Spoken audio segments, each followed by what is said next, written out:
For 14 weeks, Houston Metropolitan Trauma Center has employed a nurse who can barely look her own colleagues in the eye.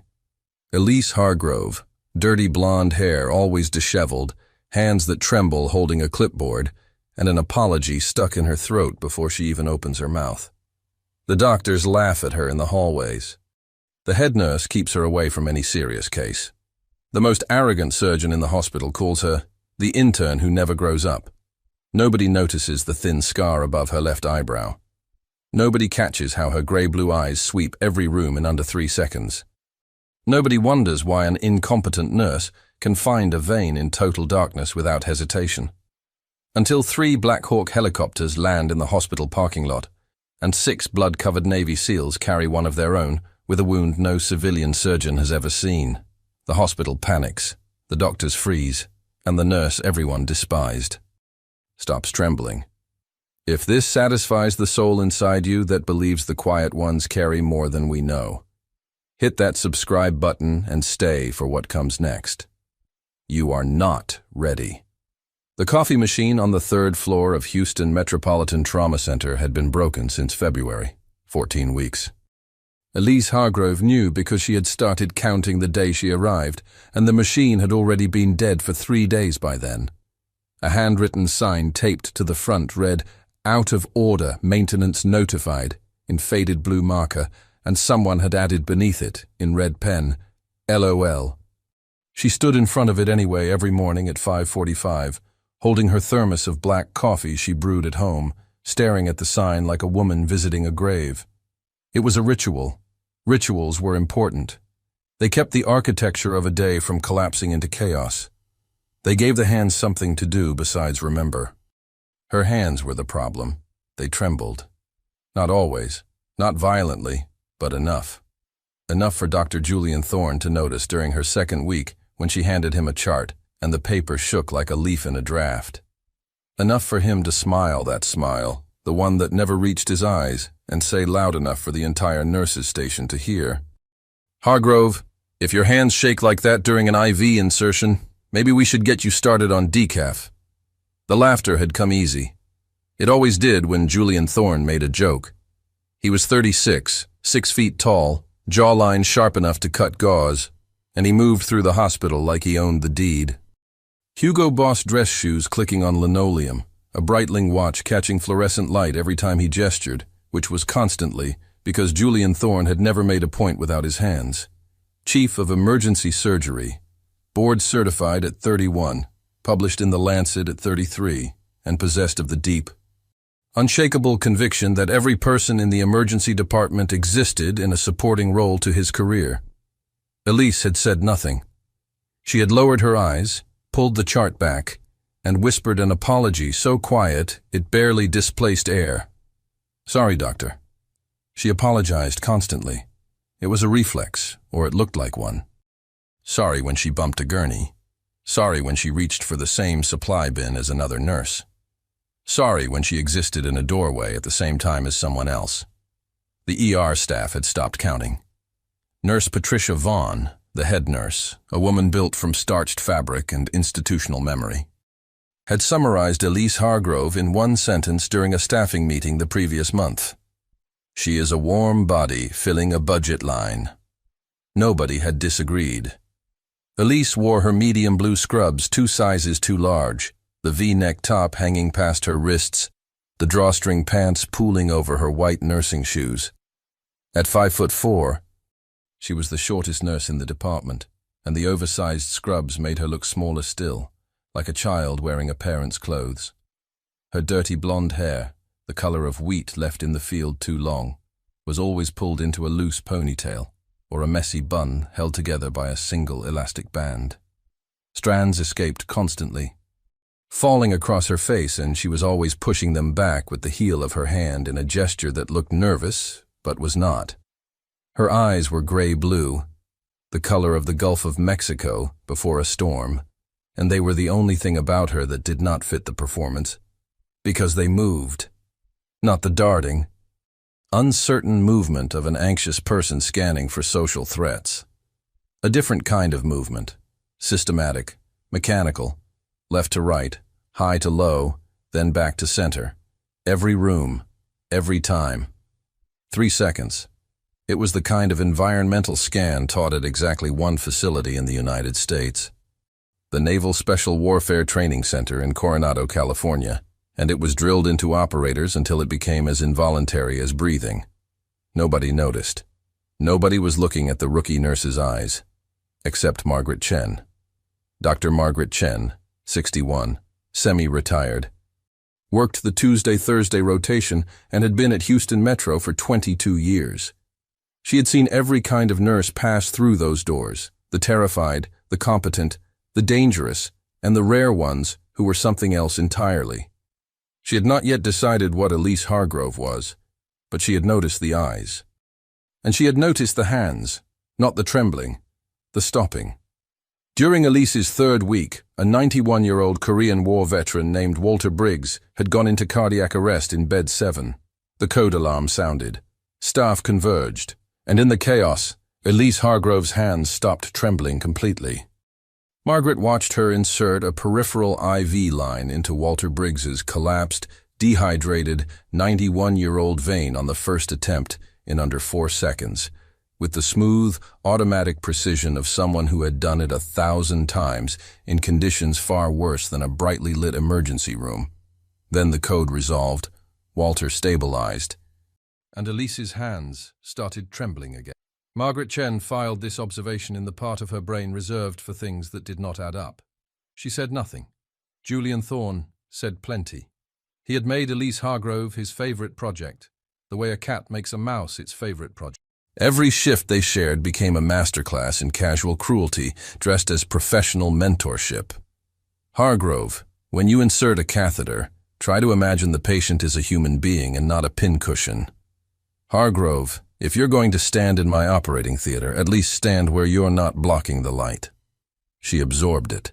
Every word, every glance, every performative sigh he released when she entered a room. She absorbed it the way she had absorbed worse things in worse places, by going still inside, by letting the surface of herself become a wall that sound hit and did not penetrate. But sometimes, late in a shift, when the ER was quiet and the monitors beeped their slow mechanical lullabies, something behind the wall moved, something old and trained and patient, something that knew exactly how many steps it was from the nurse's station to every exit. Something that had counted the ceiling tiles not out of boredom, but out of a habit forged in buildings where knowing the structural layout meant the difference between cover and a kill box. In her left scrub pocket, a brass coin pressed against her thigh. Heavy, warm from her body heat. On one side a trident, on the other 2 letters. KW. She never took it out. She never spoke the name. She just carried it, the way she carried everything, silently, completely, and alone. It was a Tuesday morning in late October when the sky over Houston turned the color of gunmetal. 6:15 a.m. Elise was in the third-floor break room, thermos in hand, standing at the window. The Houston skyline was smeared with low clouds, and the air had that heavy electric quality that meant weather was coming. The hospital was waking up. She could feel it in the building's rhythm. Doors opening, elevators humming, the shift change murmur rolling through the halls like a tide. Her phone buzzed. A text from an unknown number. 6 words. Package inbound. 30 minutes. Prepare bay. She stared at the screen. Her face did not change. Her hands did not tremble. She deleted the message, pocketed the phone, and took a long, slow breath. Then she went downstairs, put on her 2 large scrubs, clipped her badge to the lanyard around her neck, and walked into the ER wearing the mask she had worn for 14 weeks. At 6:52, Patricia Vaughn intercepted her at the nurse's station. Hargrove, triage desk. Dr. Thorne wants experienced staff on the trauma bays today. Elise nodded. Of course. Triage desk, where they put nurses they did not trust. She took her position behind the intake window and began her shift the way she always began it, head down, voice low, invisible. At 7:14, Julian Thorne swept through the ER in a cloud of cologne and confidence, white coat pristine, stethoscope draped around his neck like a fashion accessory. He paused at the triage desk long enough to glance at Elise, shake his head with theatrical disappointment, and say to the nurse beside him, just loud enough, "Still here? I thought she'd have quit by now." The nurse laughed. Elise did not look up. Her pen moved across a chart, steady lines, clean notation. The handwriting of someone trained to document field reports under fire. At 7:31, the first sound came. Not sirens, something deeper, heavier, a rhythmic concussion that vibrated through the hospital's old bones and rattled the windows in the ER waiting room. A bass heartbeat in the sky, growing louder. Every head in the emergency department turned toward the windows. Through the glass, against the gunmetal clouds of a Houston October, 3 shapes materialized in formation. Black, massive, unmistakable. 3 UH-60 Black Hawk helicopters in tactical descent, rotors chopping the air into thunder. Dropping toward the hospital parking lot, with the controlled aggression of birds of prey. Elise Hargrove's pen stopped moving. Her eyes lifted to the window, and something behind the gray-blue shifted.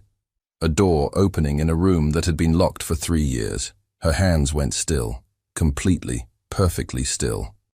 The first Black Hawk touched down at 7:33. It did not land the way civilian helicopters land. It dropped. A controlled fall that ate the last 20 feet in under 2 seconds.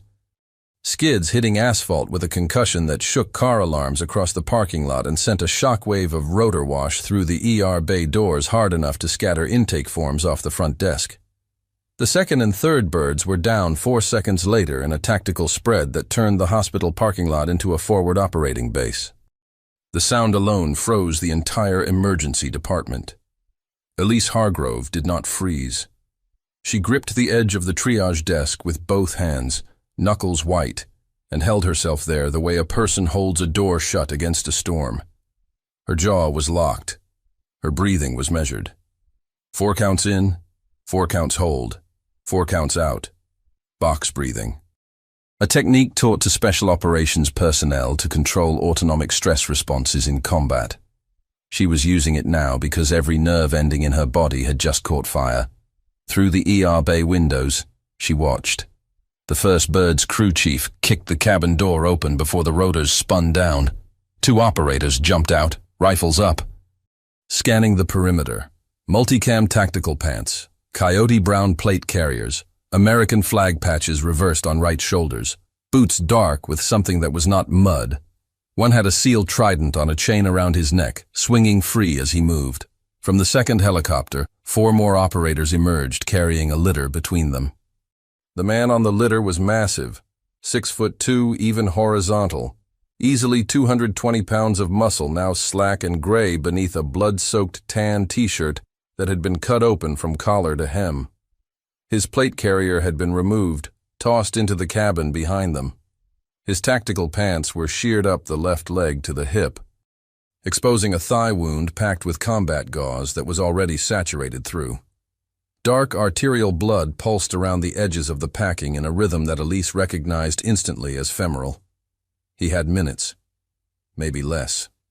The last man out of the third bird was different. He moved like the center of gravity for the entire operation. 6'4", 240 pounds, a red-brown tactical beard shot through with gray at the jaw. Blue eyes that swept the hospital entrance the way Elise swept rooms. A scar cut through his right eyebrow. His left forearm was covered in an American traditional tattoo sleeve, eagle and flag, and coordinates that were not decorative. They were operational. Places, dates, men lost. On the front of his plate carrier, a name tape read, Dutch. On the left shoulder, the insignia of Naval Special Warfare Development Group. Elise's hands trembled, not from fear, from recognition. The sound of boots on pavement and rotors winding down and tactical commands barked in abbreviated English that her body understood the way a musician's body understands a chord progression. She knew these men, not personally, but she knew what they were. She had been one of them for 12 years. The ER bay doors burst open. The operators carrying the litter moved through the entrance at a controlled run, and the emergency department of Houston Metropolitan Trauma Center went from a Tuesday morning flu rotation to to a mass casualty scenario in under 3 seconds. Patricia Vaughn screamed for Trauma 1. Dr. Julian Thorne materialized from the surgical wing. White coat flapping, Breitling catching the fluorescent light, confidence radiating from every pore because this was his moment. This was what he had trained for. He had not trained for this. The wounded operator was transferred to the trauma bay gurney. Blood pressure 72/40 and dropping. Heart rate 146. Thready. SpO2 81% and falling. Temperature 94.2. Hypothermic from blood loss. The cardiac monitor painted a picture of a man whose circulatory system was emptying faster than any intervention could fill it. Julian Thorne looked at the femoral wound, and his hands hesitated. 1/4 of a second. Imperceptible to anyone not trained to read hesitation, the way a sniper reads wind. But Elise saw it from the triage desk.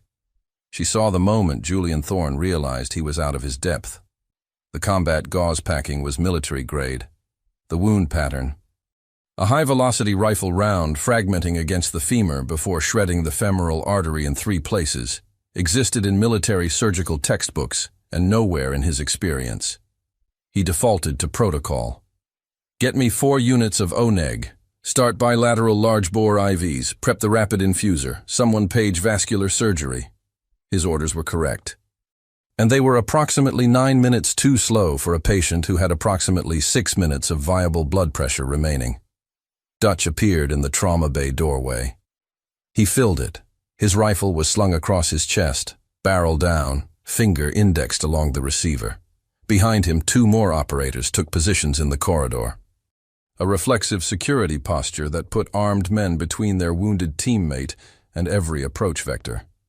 The nurses backed away from them, the way small animals back away from large predators, instinctively, without deciding to.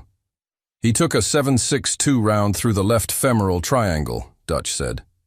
His voice a controlled baritone stripped of everything except information.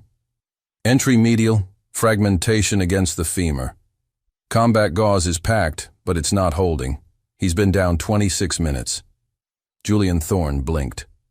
The field report was delivered with more clinical precision than most of his residents could manage. We're handling it, Thorne said. I need everyone who isn't medical personnel to clear the trauma bay. Dutch did not move. Doc, my man has about 5 minutes. The femoral is shredded in 3 places. Your vascular team is going to take 20 minutes to get here. You need to do a direct vascular clamp on the common femoral above the injury site and pack the distal bleeders while you wait. Can you do that? Julian Thorne's jaw tightened. He could not do that.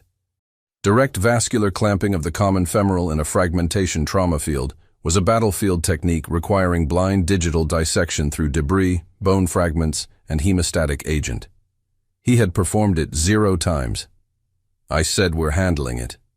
His voice cracked on the last word. Dutch heard it, Elise heard it, and the monitor alarmed. Blood pressure 61/38. SpO2 76. The wounded operator, call sign Nomad, 29 years old, 8 years in the teams, was dying on a gurney while a surgeon who had never seen a real gunshot wound stood over him with clean hands and empty competence. Elise's fingers closed around the challenge coin in her pocket. The trident pressed into her palm. KW. She could feel the letters like Braille. She was 40 feet away. She could see the monitor from here.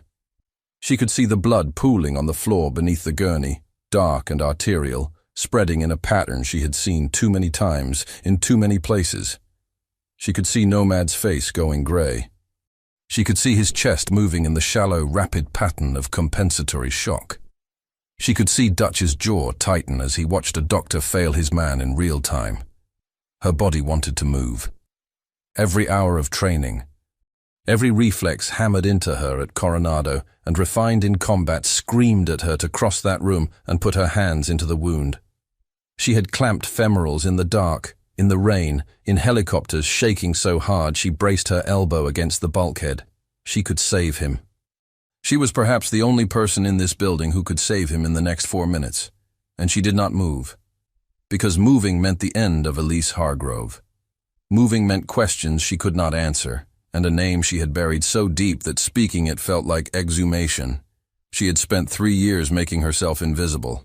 On the monitor, Nomad's blood pressure dropped to 54/30. His heart began to stutter. The rhythm on the screen shifted from sinus tachycardia to something uglier, a pattern that Elise recognized as the precursor to pulseless electrical activity. The last stop before the heart gives up entirely. Dutch stepped forward. "Doc, he's dying." "Do something or get out of the way!" Julian Thorne's hands were shaking now.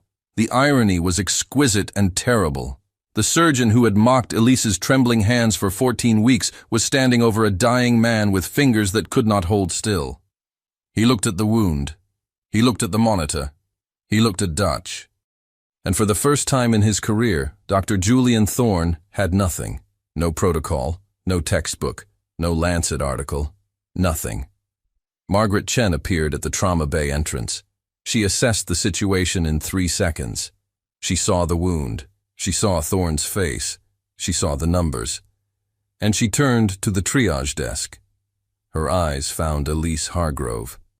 Across 40 feet of emergency room, through the chaos and the alarms, Margaret Chen looked at the rookie nurse and saw what she had suspected for weeks. Not a frightened nurse, a caged operator, deciding whether to open the door. The monitor screamed, the shrill, continuous tone of a heart that had stopped pretending. Pulseless electrical activity. Electrical impulses firing into a heart that no longer had enough blood to pump. Nomad's body was shutting down in the cascading fashion combat medics call the triad of death. Hypothermia, acidosis, coagulopathy. Core temperature 93.8. Blood pH 7.19. His remaining blood had lost the ability to clot. Julian Thorne called the code. His voice was loud and technically correct and absolutely useless. Starting compressions. Push 1 of EPI. Get me the rapid infuser online now. He was doing what he had been trained to do. The problem was that what he had been trained to do would kill this patient. Chest compressions on a man with an open femoral hemorrhage were a pump connected to a broken pipe. Every compression would push whatever blood remained out through the 3 tiers in the femoral artery and onto the floor. Elise watched the first compression drive a fresh surge of dark blood from the wound, pooling across the gurney and dripping to the linoleum in a rhythm that matched Thorne's hands. She counted. 1 compression, 60 milliliters lost. 2 compressions, 120. At this rate, Nomad would be exsanguinated in under 90 seconds. The coin burned in her pocket. K.W. Kwame Whitfield, Petty Officer 2nd Class. The man who bled out in her arms because extraction came 11 minutes too late. She had promised at his memorial that she would never let it happen again. And now it was happening again, 40 feet away, on American soil. She moved. There was no decision. Her body crossed the distance in 6 seconds. She did not run. Running creates chaos. She walked with the measured stride of someone who has entered more trauma scenarios than most surgeons will see in a career. She walked past Patricia Vaughn, who opened her mouth and then closed it. She walked past 2 residents who stepped aside without being asked. She walked into Trauma Bay 1 and she spoke. "Stop compressions." Her voice filled the room, not loud, not shouted, projected, a frequency calibrated by years of issuing commands over gunfire, helicopter rotors, and the screaming of wounded men. A voice that did not ask. A voice that informed. Julian Thorne looked up from the chest. His hands were bloody. His eyes were wild. "Who the hell? You're pumping his blood out through an open femoral. Every compression loses 60 mils. He's been in PEA for 40 seconds. Stop compressions, control the hemorrhage, and he has a chance. Continue, and he'll be dead before your epi circulates." She was not looking at Thorne. She was looking at the wound. Entry wound, medial thigh, 762 fragmentation, femoral artery compromised at 3 points, common femoral, profunda femoris branch, and superficial femoral below the bifurcation. She had seen this wound before. Helmand Province, 2019. That man lived. She intended for this one to live too. Get away from my patient. Thorne's ego, wounded and cornered, defaulted to authority. You're a triage nurse. You don't belong in this room. She ignored him. She turned to a young nurse named Carla. I need a 14-gauge angio cath, a surgical clamp, 2 packs of combat gauze from the military supply, and a bag of TXA. Move. Carla looked at Thorne, looked at Elise. Something in Elise's eyes made the decision for her. She moved. I said, get out. Thorne stepped toward her, 6 feet tall over 5'4", leaning in, crowding her space. Elise did not flinch. Dr. Thorne, your patient has approximately 90 seconds of viable cardiac function. You can defend your ego, or you can step aside and let me save his life. Choose now. The room stopped. Every nurse, every tech, every resident frozen. Julian Thorne standing chest to chest with the 5'4" rookie nurse he had mocked for 14 weeks. And losing. Dutch stepped into the trauma bay. 240 pounds of armed operator positioned behind Elise, not touching her, not speaking. A wall of authority that said this woman had his full operational backing. Thorne looked at Dutch, looked at the dying man, and stepped back.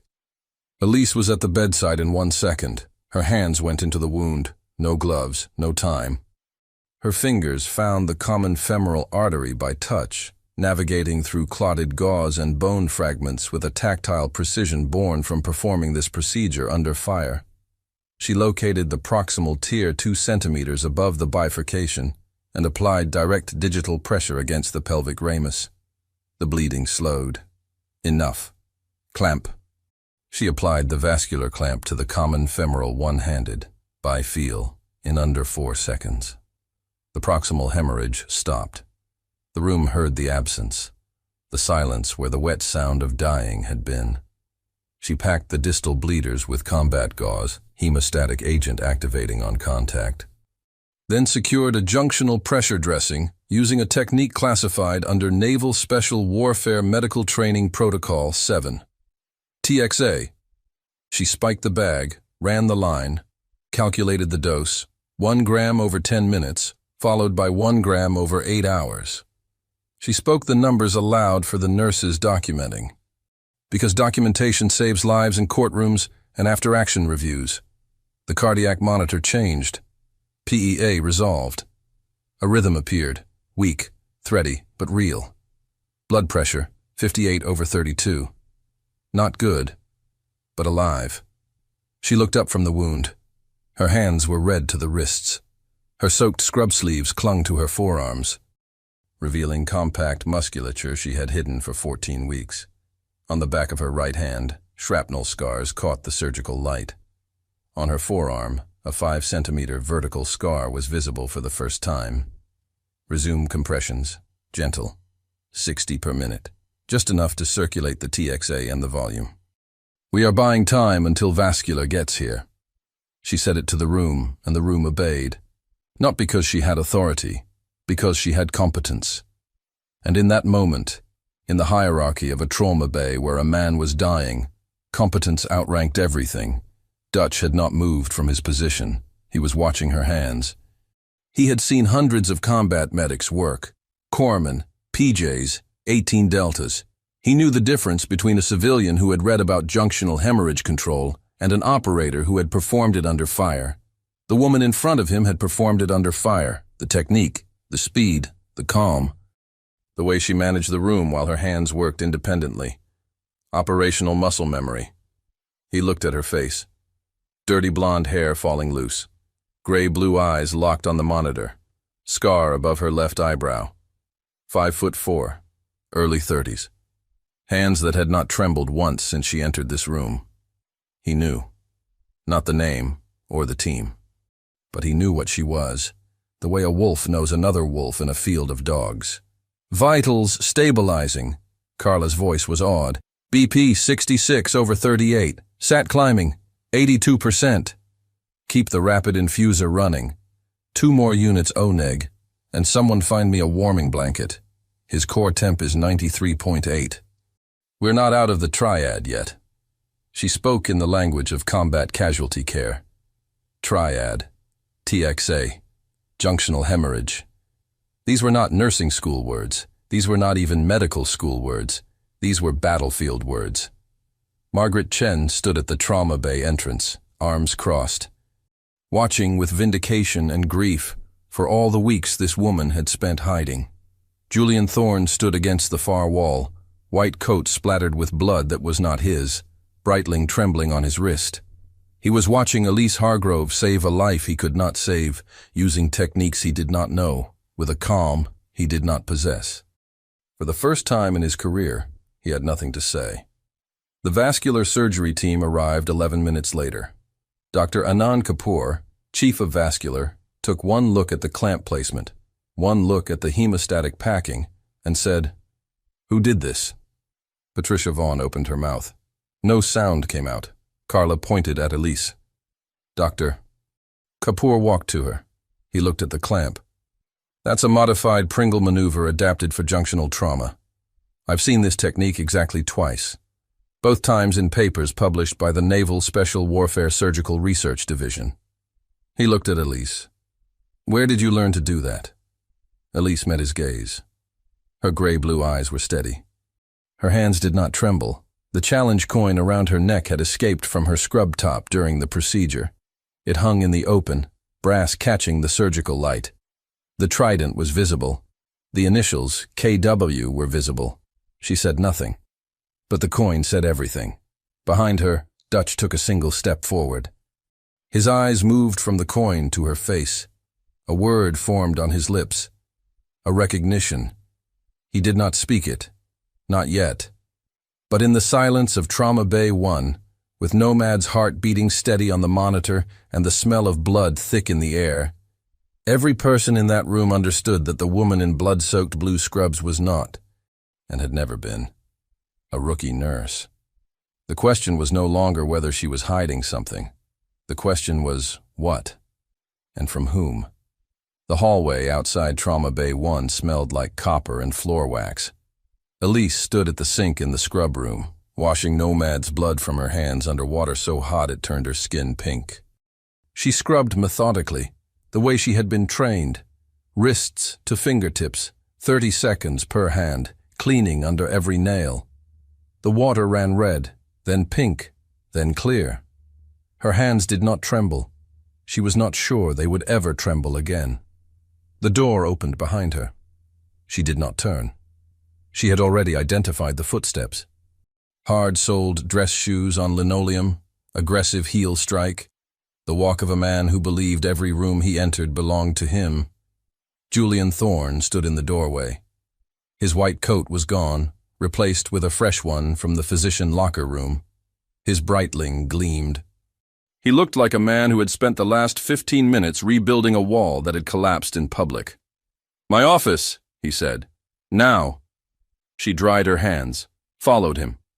In the 4-minute walk to the administrative wing, Elise counted 11 security cameras, 6 functional. She noted every fire exit, every supply closet, every corridor junction. The architecture assembled itself in her mind the way a tactical map assembles on a planning table. 3 years of civilian life had not erased 12 years of operational conditioning. It had only buried it.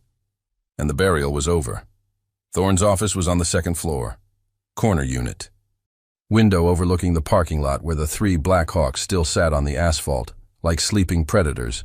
Rotors still, ground crews posted at the doors. 2 armed operators in full kit stood at the hospital's main entrance. A security cordon that had materialized in the 20 minutes since the helicopters landed, and that no one in the administration had authorized or knew how to challenge. Patricia Vaughn was already in the office, clipboard in her lap, pen poised. Beside her stood Gerald Hastings, the hospital's chief operating officer. 58, charcoal suit. The face of someone who managed crises by managing liability. "Close the door," Thorne said. Elise closed it. She did not sit. Nobody offered her a chair. "What happened in that trauma bay," Thorne began, leaning against his desk, "was a violation of every protocol this hospital has. You performed a surgical intervention without authorization, without supervision, and without credentials. You overrode my direct orders. You entered a wound without gloves. He paused. I could have your license revoked by end of business today. Gerald Hastings shifted. Miss Hargrove, regardless of outcome, what you did exposes this institution to significant liability. He said, liability the way a priest says sin.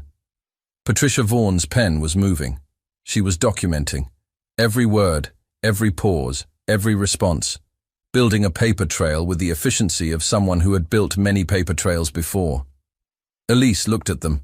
3 people in a room, united by the urgent need to punish the person who had made them look incompetent. The math was familiar.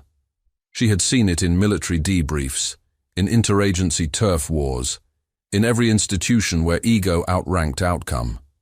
The patient lives, but the hierarchy was violated, and the hierarchy must be restored.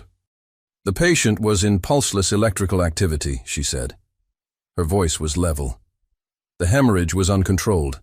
Compressions were accelerating blood loss through 3 femoral tiers. Vascular surgery was 20 minutes out. The patient had 90 seconds. She paused. I acted within the scope of emergency medical necessity as defined by Texas Health and Safety Code Section 773.08, which permits any qualified individual to perform life-saving intervention when the available medical authority is unable to provide adequate care. Julian Thorne's jaw tightened. Gerald Hastings' eyebrows rose a 1/4 inch. Patricia Vaughan's pen stopped moving. I have 12 years of advanced trauma medical training, Elise continued. I hold current certifications in TCCC, ACLS, PHTLS, and surgical airway management. I am qualified to perform every procedure I executed in that trauma bay, and I am prepared to defend each one before any medical review board in this state. The room recalibrated. This was not a frightened nurse defending a mistake. This was a professional reciting credentials with the calm precision of someone who had memorized them for exactly this kind of moment. Thorne recovered first. 12 years of training. As a nurse, it was not a question, it was a trap. Elise met his eyes, gray-blue on brown. She did not answer. The silence stretched until it became its own kind of statement. Gerald Hastings cleared his throat. Miss Hargrove, regardless of your qualifications, we need to conduct a formal review. In the meantime, you are suspended from clinical duties pending investigation. Please surrender your badge to Nurse Vaughan. Elise unclipped her badge from the lanyard. The challenge coin swung free, catching the light. She placed the badge on Thorne's desk. The man in Trauma 1 is Petty Officer First Class Derek Soto, call sign Nomad. He is 29 years old. He has a wife named Maria and a daughter named Sophia who turned 3 last month. His femoral repair will require a second surgery within 6 hours, or the distal limb will lose perfusion and he will face amputation. She looked at Thorne. When your vascular team preps for that surgery, tell them the profunda femoris branch has a secondary tear at the first bifurcation. It's behind the bone fragment lodged at the lesser trochanter. They'll miss it on imaging. They need to explore manually. She turned to leave. And get the man a warming blanket. His core temp was 93.8 20 minutes ago. Hypothermia will kill the clot before the surgeon ever gets there. She walked out. The door closed behind her with a soft click that sounded like a period at the end of a sentence. In the hallway, she stopped, leaned against the wall, closed her eyes. Her heart rate was 62, controlled. But behind her ribs, something was fracturing. The architecture of the person she had built to survive civilian life, cracking along fault lines she had known were there, but had chosen to ignore. She opened her eyes. Dutch was standing at the end of the corridor, leaning against the wall, arms crossed, rifle slung. He had been waiting. "Walk with me," he said. It was not a request. They walked. Side by side, down the corridor toward the east stairwell, past nurses who pressed against, past a security guard who took one look at Dutch's plate carrier and pretended to be. Dutch did not speak. Then he stopped, turned, and looked at her the way a man looks at a lock he has been trying to pick for an hour and has just realized he's been using the wrong tools. Valkyrie, he said. One word. Quiet. The name detonated in the stairwell like a flashbang in a closet. Elise's spine went rigid. Her pupils contracted. A micro-expression crossed her face. There and gone in a quarter second. That was not surprise. It was grief. That's not my name. Her voice was steady but thin, like a wire under maximum tension. No, Dutch agreed. Your name is Senior Chief Petty Officer Elise Hargrove. Call sign Valkyrie. SEAL Team 4, attached to Joint Special Operations Command from 2014 to 2021. Combat Medic. 7 deployments. 3 Bronze Stars. A Silver Star you turned down because the citation included an operation that killed 14 civilians and you refused to be decorated for it. The stairwell was silent. Concrete and metal and the distant sound of the hospital's ventilation system. A mechanical heartbeat that didn't care about the detonation happening between these two people. I read your after-action reports when I was a junior officer. Yemen, 2018. You kept a 4-man element alive for 19 hours in a collapsed building with no extraction, no comms, and a half-empty medkit. One of those men was my instructor at Green Team. Elise's jaw worked. She said nothing. The op that burned you. Mogadishu, 2021. The asset extraction that went sideways. 14 civilians. A drone strike called by someone above your pay grade on a target your team had already cleared. You filed the formal objection. They buried it. They buried you. They didn't bury me, Elise said quietly. I buried myself. Dutch studied her face for a long time. Then he reached into his plate carrier and pulled out a phone, a hardened tactical unit. He dialed. 1 ring. A voice answered. Actual, this is Dutch. I'm at Houston Metro Trauma. We have a situation developing and I need to brief you on a personnel issue. He looked at Elise. I found Valkyrie. Before the voice on the other end could respond, Dutch's radio crackled. The transmission was short, clipped, and it changed everything. Dutch, Overwatch. We've got 4 vehicles, black Suburbans, no plates. Approaching from the East Service Road, tactical formation. They're not ours. Dutch's entire body changed. The man leaning against a stairwell wall disappeared. What replaced him was 240 pounds of operational lethality. His hand went to his rifle. His eyes swept to Elise. In that look was a question that had nothing to do with rank or credentials or hospital protocols. It was the question one operator asks another when the situation goes hot. Are you in? Elise Hargrove, suspended nurse, badge surrendered, career in ruins, looked at the man who had just spoken her real name for the first time in 3 years. Her hands were still. Her eyes were clear. The gray-blue had gone cold, the color of winter ocean. What's their approach vector? She asked. Dutch almost smiled. Almost. The hospital had 7 entry points. Elise mapped them in her head as they moved down the stairwell, Dutch 3 steps ahead, rifle up. Clearing each landing with the automatic precision of a man who had cleared 1,000 stairwells in 12 countries. Main entrance, south. ER bay doors, southwest. Loading dock, north. Service entrance, east. Kitchen delivery, northeast. Parking garage skybridge, west. And the rooftop access from the helipad, directly above them. Overwatch. Dutch, give me a count. The radio crackled. 4 vehicles stopped at the East Service Road. 12 to 16 personnel dismounting, armed, plate carriers, rifles, moving in 2x2 cover formation toward the service entrance. 12 to 16. Against Dutch's element of 6 operators, one of whom was in surgery, and another providing close protection on Nomad in the trauma bay. That left 4 shooters and 1 combat medic who was technically a suspended nurse in blood-stained scrubs. They're here for Nomad, Elise said. Dutch glanced back. His team hit a high-value target compound in Syria 9 days ago. Recovered intelligence on Ashford Kane Global Solutions running weapons through the Turkish corridor. Elise's jaw tightened. Everyone in the special operations community knew Ashford Kane. Legally bulletproof, morally bankrupt, connected to people in Washington who made problems disappear. Nomad is the primary witness for a JAG investigation. They want him dead before he testifies. And they tracked the Black Hawks, FAA flight tracking and friends at JSOC who leak operational movement. Dutch's voice was flat with a fury that went beyond anger. Institutional betrayal. They reached the ground floor. Dutch keyed his radio. All elements Dutch. Threat condition red. 12 to 16 hostile contractors approaching East Service entrance. Rules of engagement. Defend the principal. Lethal force authorized. He turned to Elise. I need you in the trauma bay with Nomad. If they breach, you're his last line. She shook her head. You have 4 shooters, covering 7 entry points against 16. You need me on a sector. You're not armed. Then arm me.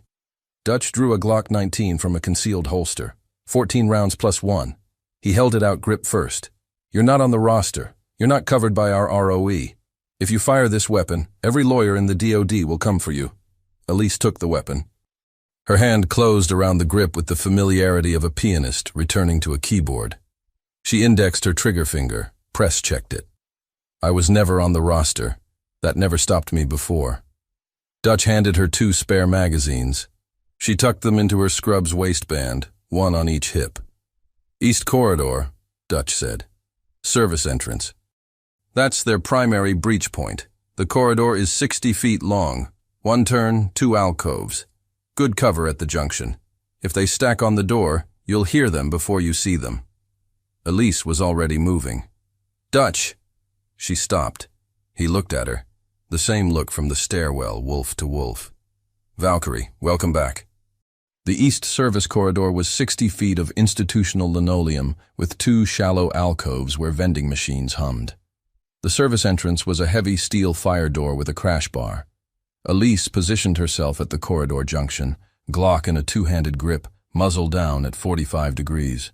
Modified center axis relock. A close-quarters platform designed for hallways. Breathing settled. Eyes on the door. From deep in the hospital, the first breach. Not her door. The loading dock, north side. A concussive boom, a flashbang, automatic weapons fire in short controlled bursts. Dutch's voice on the radio. Contact north. 2 hostile, engaging. Then her door moved. Boots on concrete outside, the metallic scrape of a breaching ram, a whispered countdown in American English. These were not foreign fighters. These were contractors. Former military. The door exploded inward. The crash bar sheared off its mount, and the steel slab swung wide, slamming into the corridor wall. 2 men came through in a stack. Rifles up, muzzle lights cutting white beams through the dust.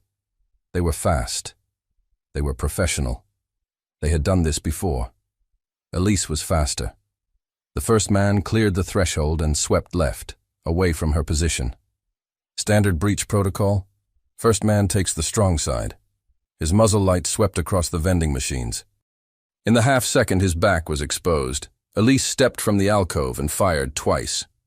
Center mass. Both rounds hit the plate carrier and staggered him forward. Body armor. She adjusted. Third round, below the carrier, into the hip. He went down screaming. The second breacher spun toward her. His rifle came up. Elise was already moving. Dropping below his muzzle line, closing the distance in 2 steps. She trapped the rifle barrel with her left hand, drove the muzzle toward the ceiling, and struck the base of his throat with the heel of her right palm. A SEAL close-quarters technique that collapsed the trachea just enough to cause involuntary spasm without permanent damage. He released the rifle. She caught it. A SIG MCX spear, 8 pounds, 30-round magazine, suppressor threaded. She cleared the chamber, verified the weapon was functional, and slung the Glock. Now she was armed properly. The third man through the door came low. Their eyes met across 15 feet. He saw a small woman in blue scrubs holding his teammate's rifle. His hesitation lasted 1 second. Elise fired a 3-round burst into his plate carrier, driving him back through the door. She advanced, kicked the door shut, and dragged a vending machine across the threshold. 400 pounds of barricade. She keyed the radio. East corridor secure. 3 hostiles down. Breach point barricaded. Dutch's voice, tight with adrenaline. Copy, Valkyrie. She moved toward the trauma bay through internal service corridors, clearing each junction the way she had cleared junctions in Mogadishu and Yemen. Slice the pie. Check the corners. Move with purpose but not speed. She found them outside the trauma bay. 2 contractors stacked on the door, preparing to breach. They had bypassed through the parking garage skybridge, a 7th entry point the 4-man element could not cover. Inside, Nomad lay on a gurney and a SEAL named Tex stood over him with a rifle and the expression of a man prepared to die in this room. The contractors did not see her coming. She was 5'4" in scrubs. She moved through the corridor like someone who belonged there because she did. She belonged in the space between threat and those who could not defend themselves. She engaged at 12 feet. 2 shots to the first contractor's exposed flank. He crumpled. The second spun. She fired through his weapon-mounted light, shattering the lens, then closed the distance with a SEAL-specific takedown that leveraged body weight against joint articulation. He went down, screaming. She zip-tied his wrists with a flex cuff from his own belt. The trauma bay door opened. Tex stood in the doorway, rifle aimed at her chest. Then his eyes processed what he was seeing. A woman in blood-soaked blue scrubs holding a SIG MCX, standing over 2 incapacitated contractors. Behind her through the window, red and blue lights painted the parking lot. "Friendly," Elise said. Tex lowered his rifle. "Who the hell are you?" From the gurney, Nomad's voice came, weak but clear. "That's Valkyrie, Team 4. She was the medic on the Yemen op, pulled Instructor Kaplan out of a collapsed building." He coughed. "Everyone thought she was dead." "Not dead," Elise said quietly. "Just hiding." The gunfire in the hospital had stopped. Dutch's voice came over the radio. "All sectors clear. 12 hostiles neutralized. 0 friendly casualties. HPD and FBI tactical on scene. All elements stand down." Elise set the rifle on the floor. Then she walked into the trauma bay, checked Nomad's vitals, adjusted his IV drip, and examined the surgical dressing with the same hands that had just put 4 armed men on the ground. The hands did not shake. They would never shake again. She was no longer 2 people in one body. She was Valkyrie. Somewhere in the hospital, Julian Thorne was locked in a supply closet where Patricia Vaughn had pushed him when the shooting started. He would stay there for 40 minutes until FBI agents opened the door and found him sitting on a crate of saline bags. Breitling gleaming, looking like a man who had discovered the world contained things his education had not prepared him for. The FBI arrived in force, 14 agents in dark blue windbreakers fanning across the parking lot, followed by Houston PD SWAT, followed by 2 unmarked sedans belonging to people who did not introduce themselves by agency. The hospital became a crime scene in layers. Yellow tape, evidence markers. Shell casings photographed on linoleum still wet with blood. Elise sat in the break room on the 3rd floor. The same break room where she had stood 14 weeks ago pretending to be someone she was not. The broken coffee machine was still broken. She was still wearing blood-soaked scrubs. Her dirty blonde hair hung loose around her face.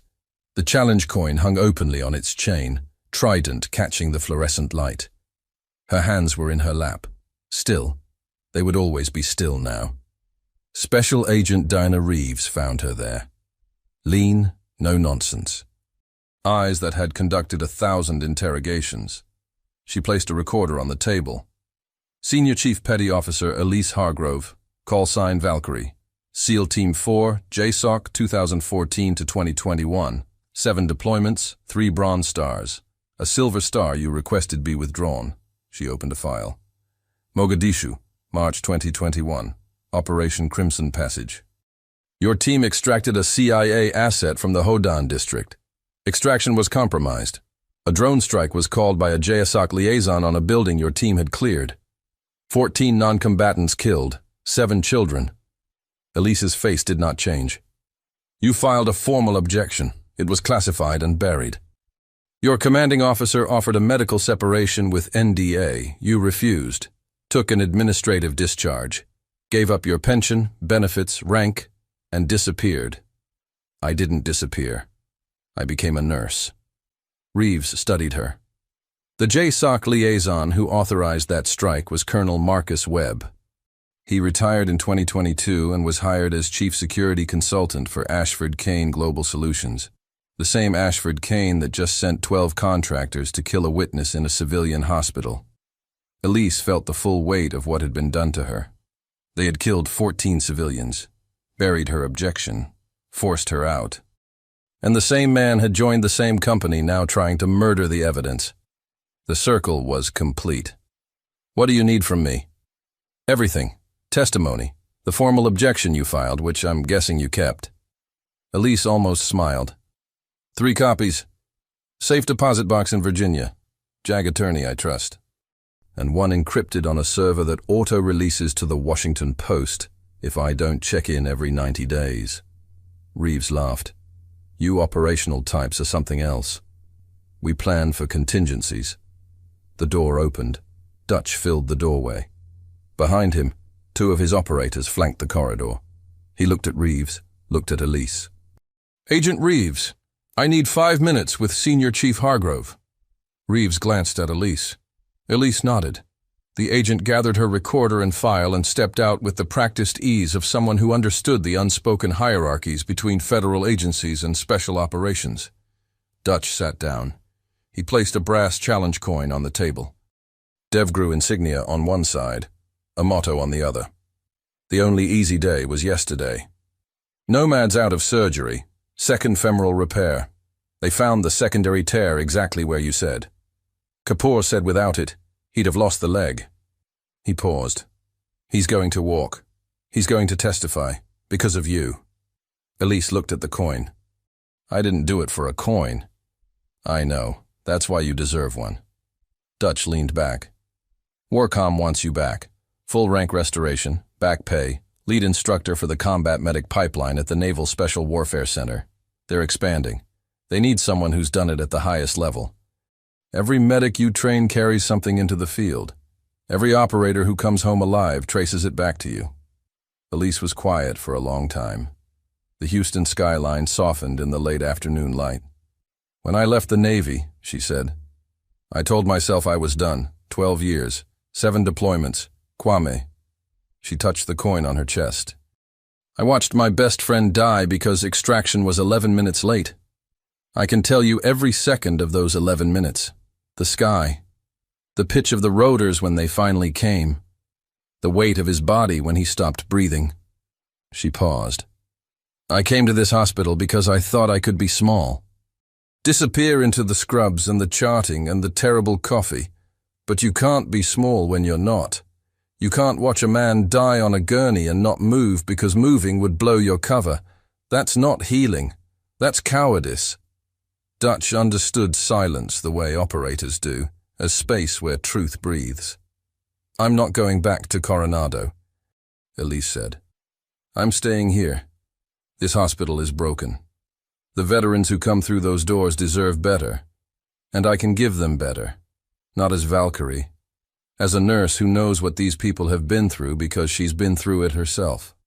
Dutch picked up the DevGru coin and placed it in her hand. "Then take this anyway. Not as recruitment, as a reminder that the teams know where you are. 1 ring.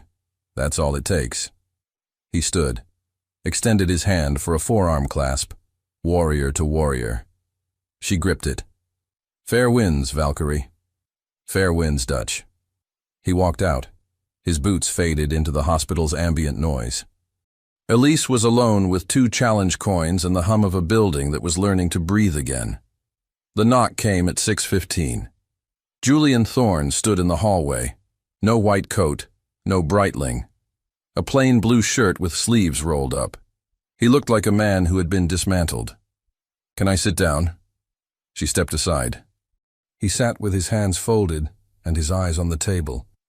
"I spent 4 hours in a supply closet listening to gunfire, and I realized that if those men had reached the trauma bay, there is nothing I could have done.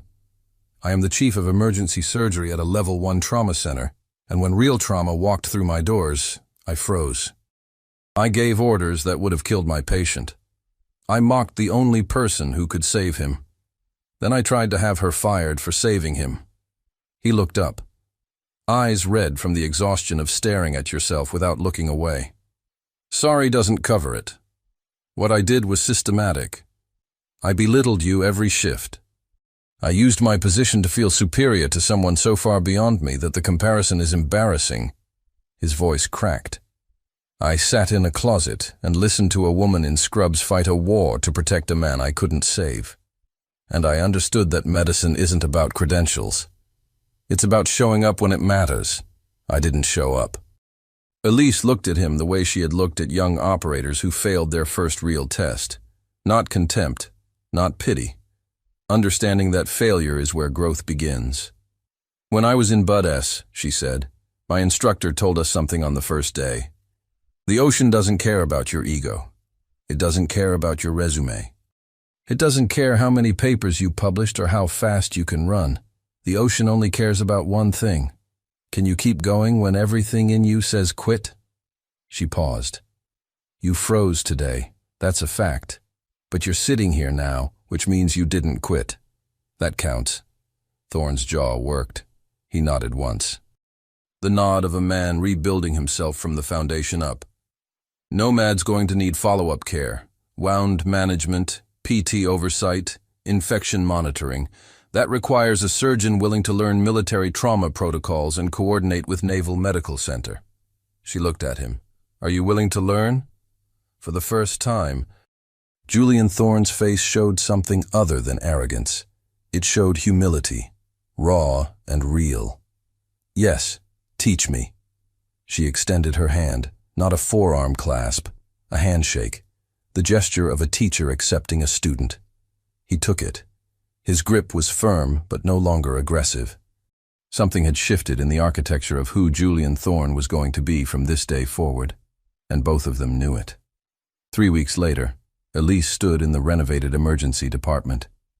The renovation had been fast-tracked after the FBI investigation revealed Gerald Hastings had been diverting maintenance funds into a personal account for 6 years. Hastings was arrested on federal embezzlement charges. Patricia Vaughn was placed on administrative leave. The hospital's board appointed an interim administrator, a retired Navy captain named Sandra Okoye, who had spent 20 years running military medical facilities. New equipment arrived daily. Updated crash carts, a functional security system with metal detectors that worked, a rapid infuser that didn't require percussive maintenance, and on the wall of the newly designated Trauma Bay 1, a small brass plaque, dedicated to those who serve and those who heal them. Elise wore scrubs that fit, medium blue, correct size, dirty blonde hair in a clean, tight ponytail, not the military bun of Valkyrie, and not the messy collapse of the old Elise. Something in between. The challenge coin hung on her lanyard next to a badge that read, Elise Hargrove, RN, Trauma Team Lead. Beneath it, in smaller letters, Senior Chief Petty Officer, USN, RE-T. She started the bridge program on the second Monday after the attack, a veterans peer support group for those transitioning into civilian healthcare. The first meeting had 8 people. By the third week, 22. By the 6th, she moved it to the hospital auditorium. 42 attendees, former Army medics who had become EMTs and couldn't explain why their hands shook during routine calls. Navy corpsmen who had retrained as nurses and spent every shift fighting the urge to take over in traumas they were not credentialed for. Marines who had become hospital techs and still flinched at the sound of a helicopter landing on the roof. People carrying 2 lives inside one body, the warrior and the civilian, and not knowing how to make them coexist. Elise knew. She had lived it. And for the first time, she stopped treating that knowledge as a burden and started treating it as a bridge. Denise Kowalski, who had been reinstated as head nurse after cooperating with the FBI investigation and providing documentation on Hastings' financial irregularities, helped organize the logistics. They made an unlikely pair. But they shared something now, the understanding that walls can be torn down from the inside. Margaret Chen attended every meeting. After the 6th, she found Elise in the hallway. I knew, she said, not the details. But I knew you were more than what you showed us. Why didn't you say anything? Margaret smiled. a sad smile carrying decades of understanding. People reveal themselves when they're ready, not when you ask them to. You were ready. The timing was just more dramatic than I expected. On a Thursday morning, 6 weeks after the attack, Elise was in the break room at dawn. New coffee machine. Finally. The Houston skyline was sharp through the window, morning light painting towers in gold. Her phone buzzed, a text from Dutch. No words. A photograph. Nomad, standing on both legs, leaning on a cane, grinning. His wife Maria beside him, his daughter Sophia on his shoulders. A banner behind them, "Welcome home, Daddy." Elise stared at the photo for a long time. She saved it. She would look at it on the bad nights, when Niger came back, when Kwame's face appeared in the dark. She would look at it and remember that the answer was not guilt. The answer was purpose. She picked up her coffee, walked to the window. The city was waking up. Somewhere out there, a veteran was sitting in a waiting room wondering if anyone understood. Somewhere, a young medic was finishing training, about to learn that classrooms prepare you for nothing. Somewhere, a woman was hiding who she was because she thought hiding was healing. Elise touched the coin on her lanyard. K.W. Kwame Whitfield. The man who gave her his challenge coin on a morning in Africa and said, "Let's go." She did not need to hide anymore. She did not need to be small. She did not need to apologize for the space she occupied or the skills she carried or the scars she wore. She was Senior Chief Petty Officer Elise Hargrove, United States Navy, retired. Call sign Valkyrie, combat medic, 7 deployments, survivor, nurse. And she was exactly where she was supposed to be. The ER doors opened below. A new day, new patients, new chances to show up when it mattered. She finished her coffee, straightened her badge, and walked downstairs. Her hands were steady. Her eyes were clear. Her stride was measured, purposeful, and unmistakably her own. Not hiding, not performing, just Elise. And she was enough. The end. If this story moved something inside you, something you've been carrying quietly, share it with someone who needs to hear it today. And remember, the uniform comes off, but the warrior never does.